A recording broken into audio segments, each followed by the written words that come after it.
Hola a todos, soy Sergio Ulloa y este es su podcast digno de compartir.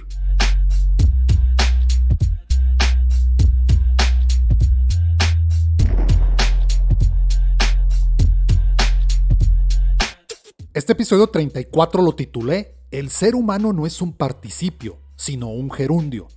El racionalismo es una corriente filosófica que acentúa el papel de la razón en la adquisición del conocimiento. Se desarrolló en Europa continental durante los siglos XVII y XVIII, y su principal exponente fue René Descartes. En una parte de este episodio, el Dr. Mario Alonso Puig hace referencia sobre cómo Descartes dio a entender que el aprendizaje y el conocimiento son una cosa fundamentalmente cognitiva, y el elemento emocional era un tema que no afectaba, es decir, no se comunicaban ni influía uno en el otro. Esto penetró de tal forma el inconsciente colectivo que hoy todavía vivimos de acuerdo a ello. Sin embargo, esto no es así, y es precisamente lo que explica el Dr. Puig, así como también nos habla sobre la importancia del miedo y la ilusión. Acompáñenme a conocerlo.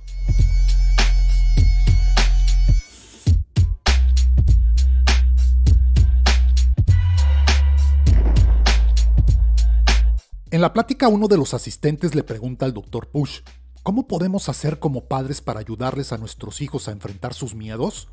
Comenta el Dr. Puig: viendo que nosotros nos enfrentamos a los nuestros. ¿Sabes lo que pasa? Yo también tengo 3 hijos y resuena mucho conmigo lo que dices. Es difícil que los hijos aprendan valentía de los padres porque les queremos tanto que nuestro miedo a que les pase algo, nuestro miedo a que sufran, nuestro miedo a que lo pasen mal, hace que muchas veces tomemos una actitud hiperprotectora. Y a veces son amigos suyos, otros familiares, los que les dicen: atrévete, prueba esto, etcétera, etcétera. Entonces, ¿qué puedes hacer como madre? En primer lugar, entender que es normal que nuestros hijos se den golpes, es normal que nuestros hijos experimenten frustraciones y es normal que experimenten dolor. Si no, no hay crecimiento. Y a veces los tenemos un poquito entre palmitas, como que no les pase nada, no vaya a sufrir. Lo que te diría es que hagas 3 cosas. Lo primero es valorarles. Tú ya le estás valorando. Les valoras como personas. La segunda es desafiarles. Es importante que les desafíes para que ellos crezcan. Y tercera es acompañarles. Es decir, que muchas veces no se sientan solos en el desafío. Hay desafíos que verdaderamente para todo ser humano, y en unos niños el que corresponde a su edad, dan mucho miedo. Si se sienten acompañados, lo cual no quiere decir llevarles de la mano, si se sienten acompañados se atreven mucho más. Yo haría esas 3 cosas. Sencillamente valorarles, desafiarles y acompañarles. Y luego dejar que la naturaleza obre. La naturaleza y el mundo real, al menos como yo lo veo, es mucho más benevolente que el mundo mental. El mundo mental nos monta unas historias. Creo que es experiencia de muchos, si no de todos los que estamos aquí, como cuando alguna cosa nos ha dado miedo y hemos dicho: tengo que hacerlo, y lo hemos hecho. Pero si no era para tanto. El miedo tenemos que verlo no como un oponente, sino como un compañero imprescindible para crecer.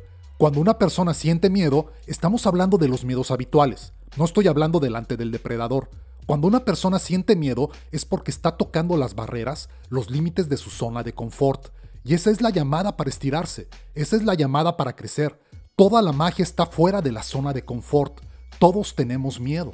En una ocasión a un piloto hace muchos años, un norteamericano, uno de los mejores pilotos de Boeing 747, los Jumbo, le preguntaron qué sentía al despegar con 400 pasajeros, y él dijo: miedo.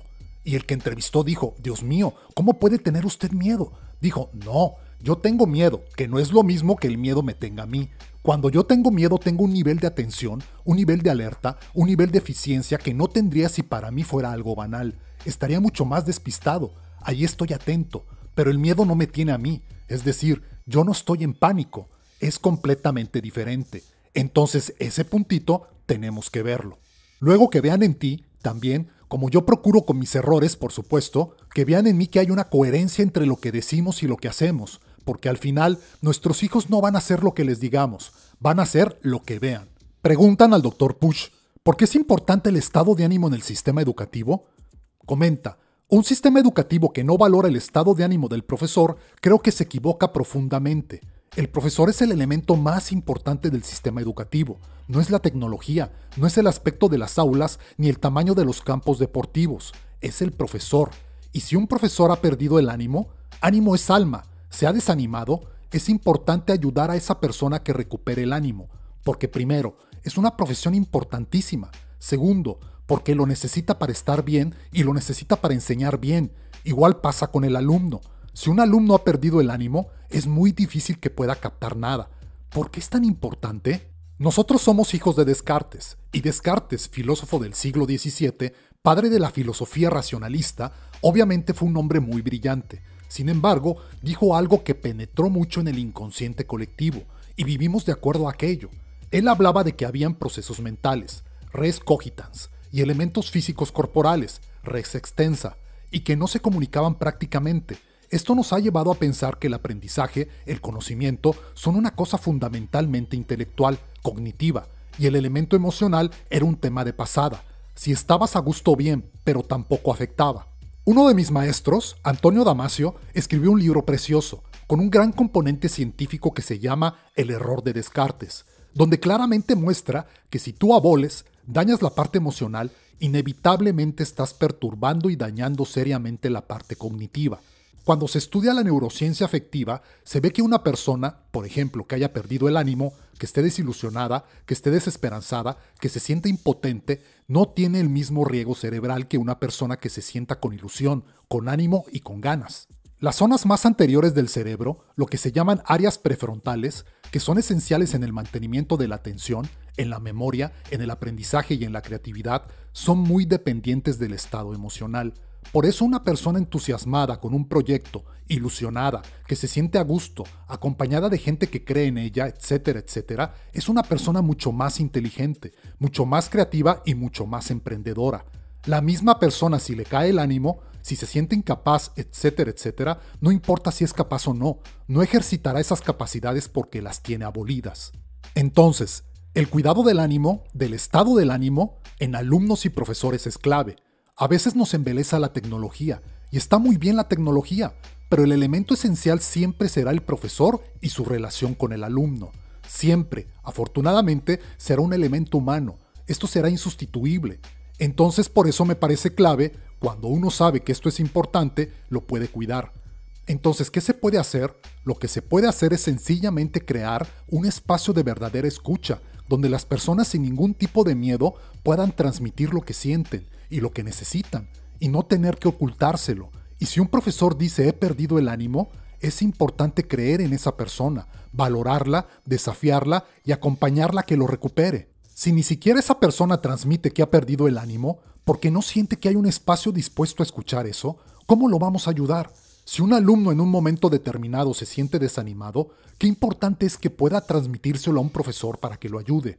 Tenemos un concepto absolutamente obsoleto de lo que es la inteligencia, de lo que es la creatividad. Creemos que son capacidades fijas. El propio Daniel Goleman hizo un estudio en un barrio de Boston, un barrio que se llama Roxbury, que es un barrio muy complicado, niños con cocientes intelectuales muy bajos. Empezó a ilusionarles, empezó a motivarles, empezó a hacerles creer en sí mismos y en sus posibilidades. Pasado unos meses, les volvieron a hacer un test de cociente intelectual, que lo lógico es que hubieran sacado la misma puntuación, y algunos sacaron 20 puntos más. Entonces, lo que no podemos es creer que el ser humano, que bien lo decía Ortega y Gasset, decía, el ser humano no es un participio, sino un gerundio. No estamos hechos del todo, sino que nos vamos haciendo.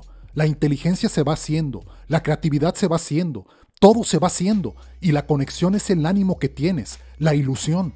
Pues curiosamente esto, a pesar de toda la investigación que hay que lo refuerza, sigue siendo en muchos medios una rareza. Es como una conversación que no se tiene. Parece que estamos en el siglo XVII, que hemos avanzado mucho tecnológicamente, pero no tenemos el tipo de conversación que a lo mejor podríamos tener para tocar temas de esta envergadura. Y no hay nadie que no tenga momentos con el ánimo caído y necesita que alguien le ayude a levantarlo. Si lo podemos expresar con confianza, si podemos abrir nuestra vulnerabilidad sin sentirnos en peligro, es que todos ganamos.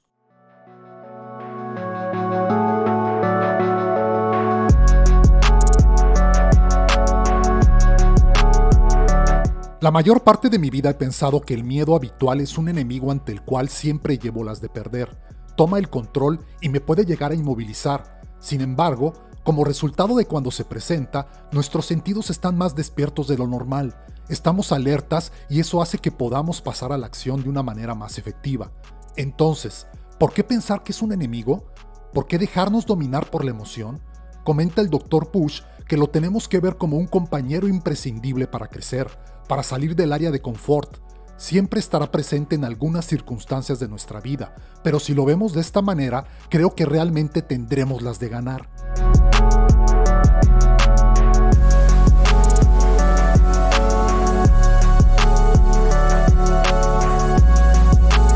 Espero les haya gustado y sea digno de compartir para ustedes. Te pido por favor des clic en seguir en la plataforma de podcast de tu preferencia y lo califiques con las estrellas que consideres. Si son 5 mucho mejor, ya que de esa manera me ayudas a que llegue a más personas. Si lo escuchaste en YouTube, Facebook o Instagram y te gustó, por favor apóyame con un me gusta, suscríbete al canal o red social. Nos escuchamos en un nuevo episodio el próximo lunes. Un abrazo y excelente inicio de semana.